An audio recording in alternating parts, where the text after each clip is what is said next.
Sanay ako pare ko. Tapos pagpunta niya doon, sabi ko, nag-imit mo yung taong yun. Ang bango, feeling niya kamukha na si, ano eh, sino to? Si Billy Joe.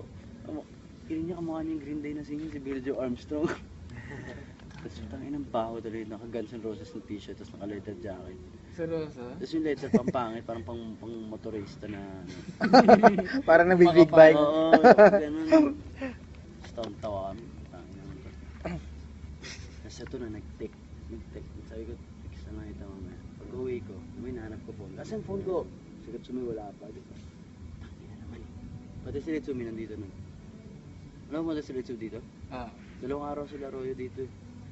Yun ba yun ng bagyo? Oo. Bagyo ba yun? Malakas na yung ulan. Tapos yun. Text ako pagdating mo po. Dito na ako sa bahay. Yun lang. Sabi ko, alala na ako. Kasi gusto ko na talaga. Before niya pala ibaba sa'yo, may tatanong ko pala ako sa'yo mamaya. Usap tayo mamaya. Ayun, sige. Text ka na lang. Ayun, sige ba? Tapos text ko dito na bahay. Hindi nag-i-reply. Nung paalis na kayo nag-reply. Bahay ka na. Oh my God. Kinikilig na naman tumbong kumin. Inang yan. Umalis na kayo. Wala na si tatay. Wala na magugulo sa akin. Wala na yung tropa ni Sam.